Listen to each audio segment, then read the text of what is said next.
Of Kai, but we're going to talk about persistence, polyglot persistence today. We actually had a longer talk. This is a theme at EclipseCon. We had a longer talk that we trimmed down to focus more intensely on just the polyglot aspect. And I'll say who we are, so let me just go forward. So my name is Shaun Smith. I work on EclipseLink, and I get paid by Oracle to work on EclipseLink. And Gunnar? Yeah, my name is Gunnar Wagenknecht. I don't get paid to work on EclipseLink, but I get paid to do stuff with EclipseLink. That's not bad. So I actually ask Shaun to do stuff on EclipseLink for right, free the for stuff me. we'll discuss is stuff we did because Gunnar said, can you do this? And can you work for free for us? And I said, sure. So I'll let you go. Okay, so we talk about polyglot persistence, but what does polyglot mean? Polyglot persistence, and it's actually a recognition that when you have an application of a certain size, you suddenly these days you no longer deal with a single persistence technology, right? So traditionally you had these single web applications and with a database, right? A relational database, and that's it, right? You just grow with a database. But if you have a high traffic system, you suddenly, and there are new, especially the NoSQL databases coming along, which are very specialized for certain persistence scenarios, and then you start using a second or even a third technology within the same application, right? You still try to break the application up into components to actually encapsulate a single persistence technology into a component. But again, so you have to deal with different technologies, and that's not a bad thing, because often it's actually, there are technologies out there that's just much better for example, how do we want to query data, right? And the downside is that the more technologies we have in an application, we have an increasing complexity. Right, so the question is, how can we deal with these multiple back-end data sources and keep the complexity down, right? That's our goal. So on the EclipseLink project, we deal with relational persistence, we deal with XML, JSON marshalling also, but we'll focus on JPA. And so for JPA, what we've boiled down the problem we're trying to address here is, if I have your application dealing with Java objects on the top side of this diagram, your application interacts with JPA through standard JPA API, and the JPA layer, in this case EclipseLink, is responsible for sort of routing the data access to the appropriate data technology in the back end. So whether you're talking to relational or to NoSQL, and I've sort of, my NoSQL iconography here is, columnar data, document-oriented databases, network databases, so many different kinds of NoSQL. So it's very, very generic, or very general terminology, NoSQL. So we focused initially, and I'll talk about what the databases we focused on. We haven't tried to solve all the world's problems at first. We're starting with 1 or 2 databases and expanding from there. But the idea being that your application is interacting with a standard Java standard API, and then through that layer you can still interact with these very different databases on the back end. And the data is stored in very different formats and has different abilities, but we want to give you a simple API to work with. And so the issue is, we're addressed with this thing. Gunnar comes and says, hey, I want to really use MongoDB in my Eclipse Equinox server-side application. Can you add support? So he mentioned MongoDB, which is under the, generically NoSQL, but there's many different kinds of NoSQL databases. And like I mentioned before, columnar, document databases, network. The problem with his request for sort of Mongo is fine, but NoSQL is so generic, we don't know what that means, right? There's no standards around NoSQL. Every database has its own UI, has different semantics, they have different query abilities. It's really such a broad term that saying that you support NoSQL is kind of hard to define what that means. Yeah, and actually the issue that I was facing back then is, especially with MongoDB, you have 2 options. You can either do it natively using the Mongo Java API, or there are other OR mappers out there, but I have a couple of people on the teams, and it just means that they all need to learn a new API. And we really wanted to do some simple persistence things, which is say, hey, all those annotations, they look similar to JPI. Why can't I just do it with EclipseLink? Right. And so we took on that challenge and implemented support for initially MongoDB and Oracle NoSQL. Mongo because, well, Gunnar asked for it, and it's also one of the most popular NoSQL databases today. And of course, Oracle NoSQL because, well, I get paid by Oracle and we sell the product, so we should have good support for that product, right? Makes sense. Now, what we've done is we've added support through an existing feature in EclipseLink we had for some years that gave us, basically use JCA. So we can interact with non-relational data sources through JCA. And we call this EIS, Enterprise Information System. This feature has been sort of quiet for many years, hasn't had a lot of uptake, no one really asked me questions about it. But we realized that these NoSQL databases are very much like any other non-relational system that we've already dealt with in the past. So we actually took the challenge, and we can interact with a NoSQL database through either JCA adapter if they have one, or through JDBC, and somehow actually JDBC drivers. It's actually been easy enough to plug in. It was surprisingly simple to plug in basic functionality into EclipseLink. So our goal here is, just in terms of the support, our idea is that all of these databases have very different feature sets. And we are not attempting to provide a layer of technology that hides all the differences. So if you buy a database that has, say, query support, we will try and support translation of JPQL queries, standard query language, into that database's query framework. If your database doesn't have a query framework, it's simple key value lookup type of database, well then we can't translate your queries into their framework. They don't have one. So we're not trying to bring all these databases up to the same level of functionality. Our focus is on accessing the functionality that's available to you. So if you choose to buy a NoSQL database with a certain feature set, that's the feature set that you're sort of going to be able to leverage. So we're not trying to, enhance these databases at all. And the cool thing is, that, as we mentioned, the focus of this talk is, because the way EclipseLink is built, data comes from different sources. It's now coming from NoSQL and relational data sources, but in your application, you can actually mix those data sources or the objects from those data sources together in a single application. So you have this sort of polyglot approach, which is quite pretty cool. Yep, and on the screen there's a sample entity mapped to MongoDB. There are just a few new annotations.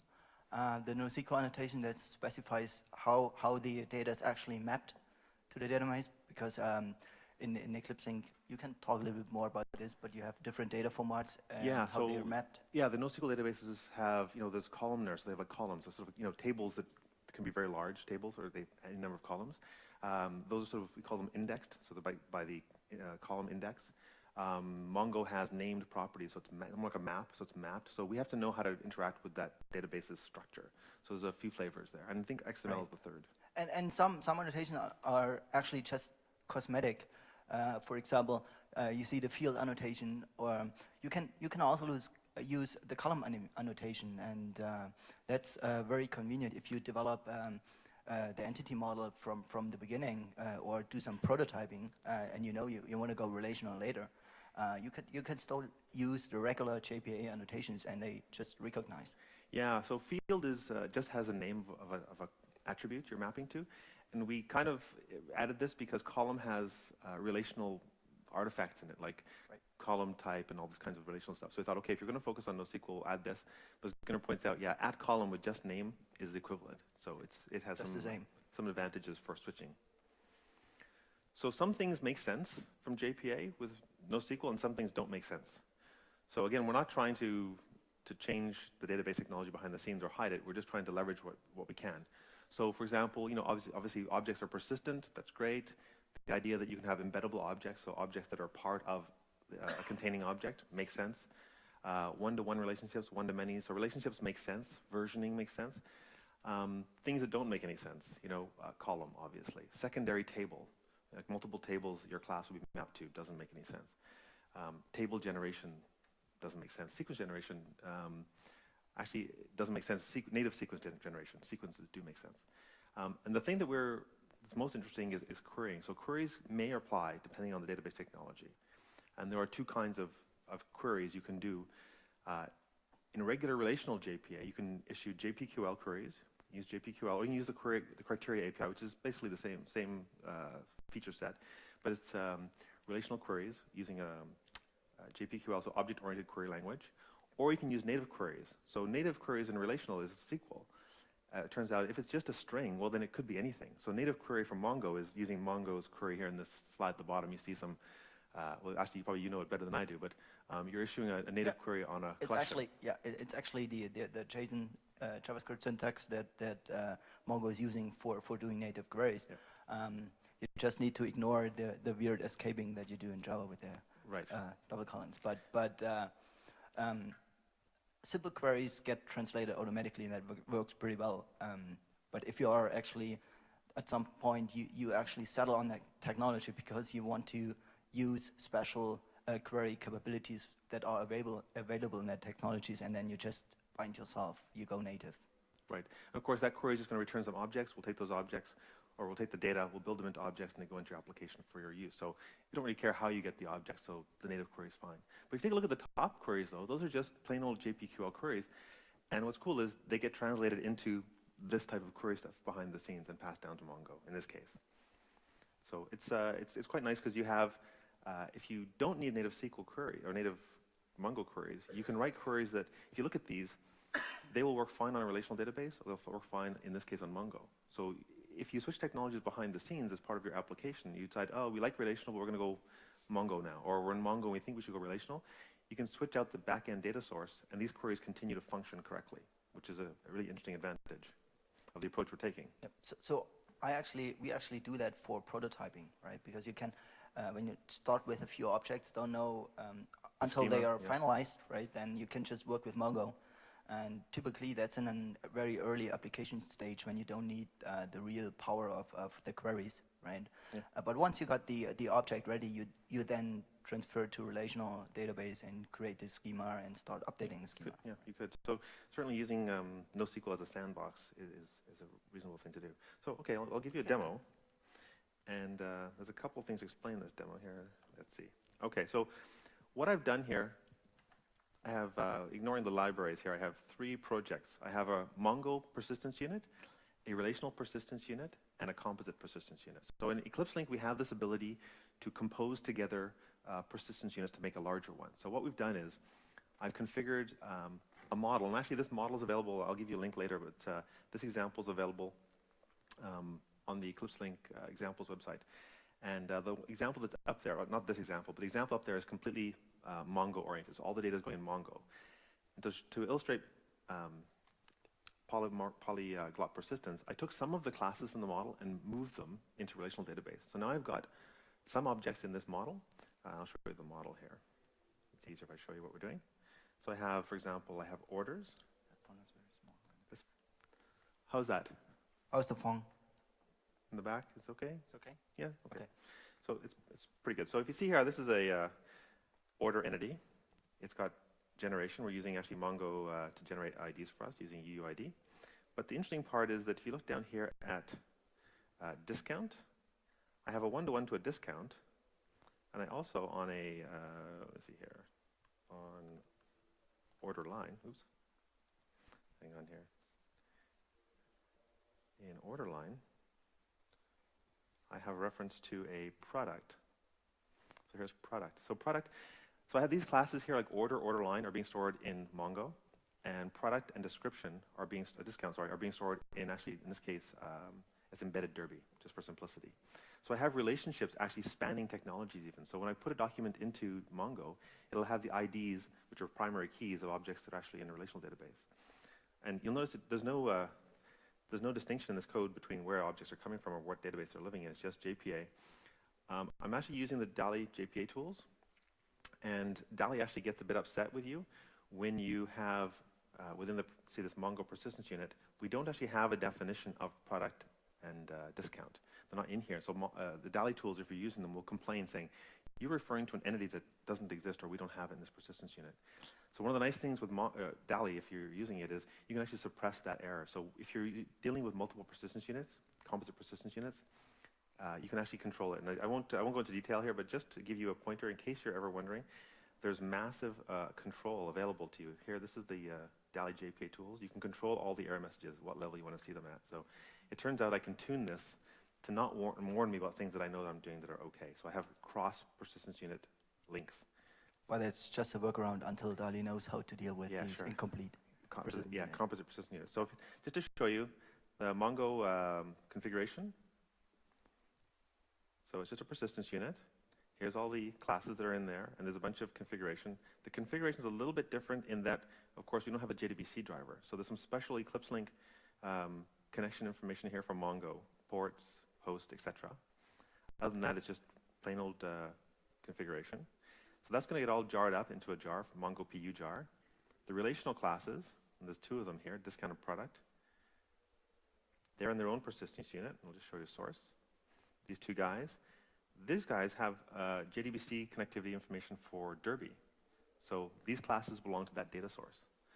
And then what we do is, we roll it all up together in a composite persistence unit, which is a nice little feature of EclipseLink. And in here I say that I've got some jars that contain persistence units. And I have a little flag here saying that this is a composite unit. So there's no classes in the top, but I'm just composing together all these classes, and they're sort of all mixed together, and EclipseLink says, okay, this guy's from here, this guy's from this data source. Fine, we know how to read and write each of these guys to the appropriate place. So just to give you a little sample, here's a little application. And if you know JPA, this will look pretty familiar. I create an entity manager, I begin a transaction, and then down here I create some products. I call it persist to make sure to get them to persist. I create a customer, I create some orders. Here's where it gets interesting. I create some products, and then I'm going to create some orders and order lines with these products. So I'm creating a graph of objects in which some of them are sourced from relational and some are in Mongo, and then I'm going to commit the transaction. So what I'm going to do is I'm going to put a breakpoint there and just watch that go by. So we'll just run this demo. And we'll see two logins. We'll see a login into both data sources. Oh, I didn't want to do that. Don't look at the output. Okay, now I'm going to clean up my database. Fortunately, I've built cleaning applications, so let's run this in the database debugger again so we can see it. Okay. So it's very sexy because it's like, this is a persistence framework, so I get console output. No fancy web UIs for me. So no JavaFX glossy, nothing. So I have a web UI demo. He does. With OCI, Gemini, JPA. So if you're interested in, just ping me. Like, I'm available on this conference till the end. That's a good point, actually. So in the new Gemini JPA, which is the OSGI Enterprise specification or implementation for the spec, there's support for the Mongo connectivity. The NoSQL connectivity was added in this current release, which is on the release candidate something. It's close. So if you look at the console, all you're seeing here is you see this connection to Derby, and you see this other connection. Oops, sorry, this connection to Derby, and this other EIS, so-called login to Mongo. So now we have connections to both databases. It's actually using the Mongo Java driver under the covers, so that needs to be in your class path. Right. So if I just step over the commit, right, we see a bunch of stuff happen. Let me just zoom it up here just so you can see what's happening. So you see some inserts into the relational database, into Derby. You also see some Mongo like insert operations happening. You see the record, the values that are being passed in. Okay. And here's obviously more of that. I can bring up this very handy little Mongo browser, which is quite good. And I can look at customers. And there's one customer I just created in this example. Let's zoom this up too. This is the one guy. He's got an ID. He's got a name. I can look at the order we created. Looking at the order, has order lines, has the customer. It's referred to by its ID. Here's the products. Notice the products are referred to by their ID also. So what's happening is, like I said, we're putting data into Derby. It's getting a primary key. And that primary key is being placed on the object within Mongo so we can go and find it. What's cool is, if we read it back into memory, if we go back into our example here, I'm going to bring it back in, and it's quite transparent as to where data is coming from. So what I'm going to do here is I'm going to clear the cache. This is a JPA2 API. I can clear the caching because EclipseLink has very aggressive L2 cache policies. So by default, it will cache everything. You won't see any database activity. So I'm going to clear the caches using a standard API to make sure that everything is reread. I'm going to find the queried order. So I do a query there. You see a find on Mongo with its primary key. If I just let that go, you'll see that we're seeing selects for appropriate things. We see Mongo finds all intermixed. The application code looks like plain old JPA, of course. And here's the data coming back, right? So we see this is the order, and these are the parts that we we had in that order. So it's all very transparent. So where classes are living is actually quite unimportant for the application developer. So if you're building the application, you don't really care. This is the whole, at least that's the goal, is you shouldn't care where your data is coming from. In a polyglot world, you should pick the appropriate data source or database technology for the data that you're dealing with. And that means you need to look at, do you mostly read? Do you mostly write? Is there lots of it? Is it unpredictable? Do you do complex queries just find by IDs or whatever? So the why isn't so easy, but once you know what you want to do, we're giving you the ability to do that for yourself. Okay, I think we're near the end here. Yep, so yeah, I already talked a little bit about the best practice as it's very convenient for prototyping, but MongoDB is also a very reliable production database for some use case scenarios. You still have to, even as the programming model is very nice, it's very GPA, you still have to think that or remember the fact that some things just don't work in some technologies. For example, Mongo don't has transactions. So what actually happens is when you call commit, EclipseLink collects all the statements that are executed against Mongo and against a SQL database and executes them. And every statement that it gets executed against Mongo is committed right away. So there's no rollback, right? So if there's a exception in between one of those, then you have to deal with inconsistent data. That's just how it is in Mongo. And clean up. And this is, unfortunately, this is what you get when you deal with databases that don't have transactions. Right, so right. It's a good thing and it's a bad thing, right? So yes, and complex queries are more difficult. So you can't do large multi-entity joins against something like Mongo because they just don't support that. We do have simple queries. We do have relationships across technologies between objects, but complex sort of multi-table joins or the analogy of equivalents of that are not possible. So it does limit your queryability, certainly. I mentioned Dolly. So I use Dolly to do help me with my mappings. And with Dolly, if you just turn off database connection, because Dolly doesn't understand the schema in Mongo. In fact, there is no schema in Mongo. It can't help you with, you've mapped to a table that doesn't exist. So working with Dolly without database connection turned on actually is not bad. It tells you about entities that are invalid, bad mappings. It does a pretty good job for what it can, given the context. And you had some experience with some other things, right? Yeah, so for NoSQL, you have to, there's still, in the beginning, there are not as many tools out there, but there are quite a few depending on the technology that you use.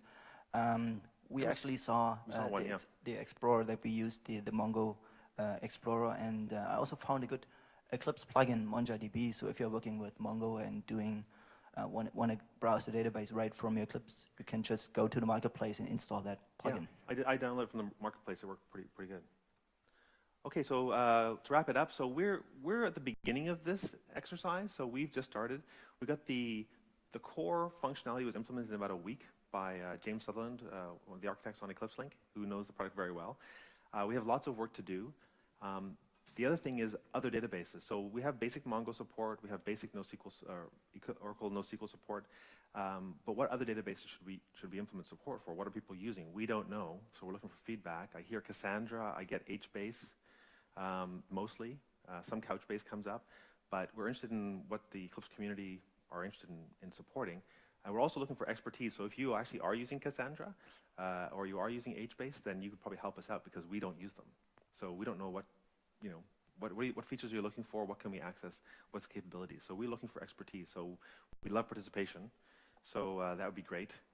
And in terms of standardization, it's too soon, right? NoSQL is way too early to standardize anything. So what we're doing is very much outside the specification for JPA.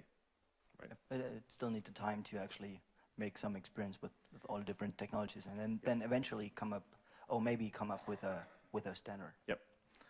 Okay, so I think we have to leave it there. Time is short, so thank you very much. These are some links for you. So if you Google EclipseLink, you'll find all this stuff. If you Google EclipseLink NoSQL, you'll find the right stuff. And James Sutherland, I mentioned James. James has some good blog posts about this. I must say that the interest is high because his blog post sort of chart of hits just went off the charts when he put in MongoDB and EclipseLink. So there's interest. So that was a good feedback, just web page hits. So please get in touch. We'd love to hear what your experience is and what you're looking for. Okay. Thanks a lot. Thank you.